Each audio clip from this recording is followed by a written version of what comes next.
আসসালামু আলাইকুম রহমতুল্লাহি ওবরাকাতুহু।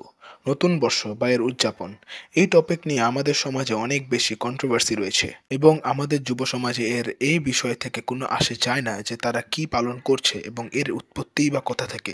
তাদের দরকার শুধুই ফান, হোক সেটা শিরক এর মাধ্যমে বা অন্য কোনো গুনাহের মাধ্যমে। তাই তো আজ আমাদের যুব সমাজের আনন্দ বা অনুষ্ঠানের কোনো শেষ নেই। তারা সকল উৎসবকে উদযাপন করছে এর পিছনের আসল সত্যকে না জেনেই, এবং এর মধ্যে নিউ ইয়ার সেলিব্রেশন বা নববর্ষ উদযাপন তো এখন একটি স্বাভাবিক বিষয় হয়ে দাঁড়িয়েছে। এই তো কিছুদিন আগে সো কল্ড পহেলা বৈশাখ উদযাপন হলো বঙ্গ এলাকাগুলোতে, এবং এই পহেলা বৈশাখ কোটি কোটি মানুষ উদযাপন করে থাকে, যার মধ্যে বেশিরভাগ মানুষই এর পেছনের আসল সত্যকে জানে না। এবং তাদের সেই পুরনো কথা যে সকলেই করছে তাই আমিও করছি। এখন কথা হলো এই পহেলা বৈশাখের অরিজিন বা উৎপত্তি বা কোথা থেকে। এখন অনেকেই বলবে এটি বাংলা বর্ষের প্রথম মাস, তাই আমরা এটিকে সেলিব্রেট করি যেমনটা ইংরেজি বর্ষ বা বাকি নববর্ষ করে থাকি। আই নো কিছু লোক এমন আছে যারা বলবে বাংলা বর্ষ বা ক্যালেন্ডার আবিষ্কার করেছে কিং শশাঙ্ক, এবং পরে মুঘল এম্পায়ারের বাদশাহ আকবর একে মডিফাই করে, কারণ অ্যারাবিক লুনার ক্যালেন্ডার বা চাঁদের ক্যালেন্ডার দিয়ে কৃষকদের থেকে কর আদায় করতে কিছুটা কষ্ট হতো, তাই তারা বাংলা ক্যালেন্ডার এবং অ্যারাবিক ক্যালেন্ডারের সাথে মডিফিকেশন করেছিল, কিন্তু তারাও এই পরিবর্তন করেছিল শুধুমাত্র ট্যাক্স বা কর আদায়ের জন্য। এখন প্রশ্ন হতে পারে যে তাহলে এই বৈশাখ বা সো কল্ড পহেলা বৈশাখ কিভাবে হারাম হালালের তফাৎবিহীন ধর্মনিরপেক্ষ পেইগান সাংস্কৃতিক উৎসবে পরিণত হলো। এবং এটির উত্তর যখন কাউকে জিজ্ঞেস করা হয় তখন তারা একটা কথাই বলে, এটি বাঙালি জাতির হাজার বছরের ঐতিহ্য, এটি এভাবেই চলে আসছে, তাই চলুন আমরা হারাম হালালকে এবং সৃষ্টিকর্তার বিধানকে ভুলে গিয়ে এটি উদযাপন করি, ব্লা ব্লা ব্লা। এবং আমার অবাক লাগে যে একজন মুসলিম যুবক বা যুবতী এই পেগান ফেস্টিভ্যাল কিভাবে উদযাপন করতে পারে। পহেলা বৈশাখেও মানুষ নানা ধরনের শরিয়া বিরোধী কাজকর্ম করে থাকে, যেমনটা তারা তাদের নানা ধরনের উৎসবে করে থাকে, হতে পারে সেটা ঈদ বা অন্য কোনো উৎসবে। কারণ আমাদের সমাজে মানুষদের হলিডে প্ল্যান প্রায় একই হয়ে থাকে, এবং আমাদের সমাজে মানুষরা ঈদের মতো একটি গুরুত্বপূর্ণ দিনকেও তাদের সাধারণ হলিডের মতো উদযাপন করে থাকে, অথচ এটার গুরুত্ব তারা উপলব্ধি করতে পারছে না।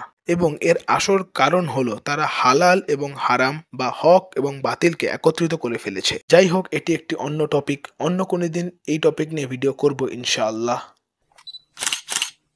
পহেলা বৈশাখের অন্য কোনো ধর্মের সাথে সম্পর্ক না থাকলেও সনাতনী বা হিন্দু ধর্মের সাথে এর গভীর সম্পর্ক রয়েছে। এই দিন হিন্দু ধর্মাবলম্বীদের বা সনাতনীদের নানান ধরনের রিচুয়াল বা পূজা উদযাপন হয়ে থাকে।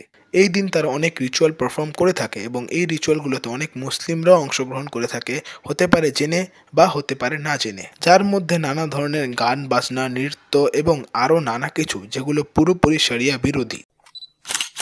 এবং পহেলা বৈশাখের সব থেকে বড় রিচুয়াল হলো মঙ্গল শোভাযাত্রা, যা শুরুই হয়েছিল বাংলাদেশের সব থেকে বড় পেগানিস্টিক একাডেমি চারুকলা একাডেমি থেকে। এবং এই মঙ্গল শোভাযাত্রা শুধুমাত্র একটি স্বাভাবিক র্যালি নয়, বরং ফুল অন সিম্বলিজম এবং শিরকি কারবারের একটি যাত্রা। এই র্যালিতে আমরা নানা ধরনের মাস্ক, স্ট্যাচু, স্কাল্পচার দেখতে পাই, এবং এগুলো শুধু ফান বা আনন্দের জন্য করা হয় না, বরং এর পিছনে রয়েছে ডিপ মিনিং যা সাধারণ মানুষের থেকে লুকিয়ে রাখা হয়। যেমন হতে পারে এই আউল মাস্ক বা আউল স্ট্যাচু। এখন প্রশ্ন হতে পারে এই আউল মাস্ক এর অর্থ কী বা কেন এই আউল মাস্ক এর ব্যবহার হয়ে থাকে।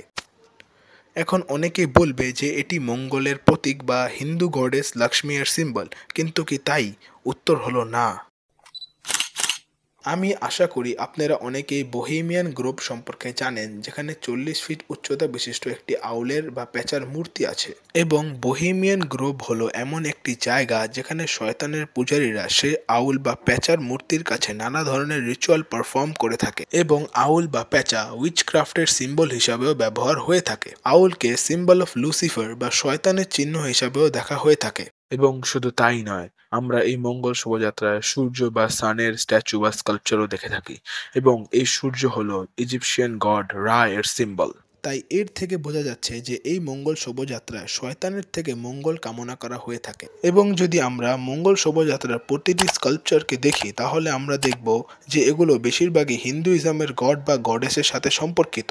এবং আপনি একজন মুসলিম হয়ে এইসব পেগান গড বা গডেসের কাছে মঙ্গল কামনা করছেন। যেটি পিওরলি শির্ক, এবং পহেলা বৈশাখের প্রতিটি রিচুয়ালই আপনাকে শির্ক এবং শ্যাটানিজমের দিকে নিয়ে যাবে। এবং যে মহান আল্লাহ তাআলা ব্যতীত অন্য কোনো জিনিসকে ইলাহ বা সাহায্যকারী হিসাবে নেবে, সে মূলত জিন্নাত বা শয়তানকেই সাহায্যকারী হিসাবে নেবে। যে ব্যক্তি শির্ক বা আল্লাহ ব্যতীত অন্য কাউকে সাহায্যকারী হিসাবে নেয়, সে মূলত শয়তানকেই পূজা করে থাকে এবং শয়তানের কাছেই সাহায্য চেয়ে থাকে।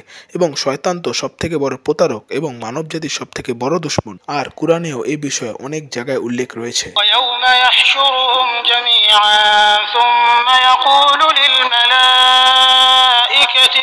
أهؤلاء إياكم كانوا يعبدون قالوا سبحانك أنت ولينا من دونهم بل كانوا يعبدون الجن أكثرهم بهم مؤمنون।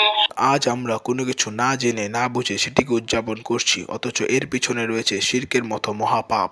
আমাদের যুব সমাজের এটি বোঝা দরকার যে যেটি ইসলামের সাথে সম্পর্কিত নয়, সেটি অবশ্যই শয়তানের সাথেই সম্পর্কিত।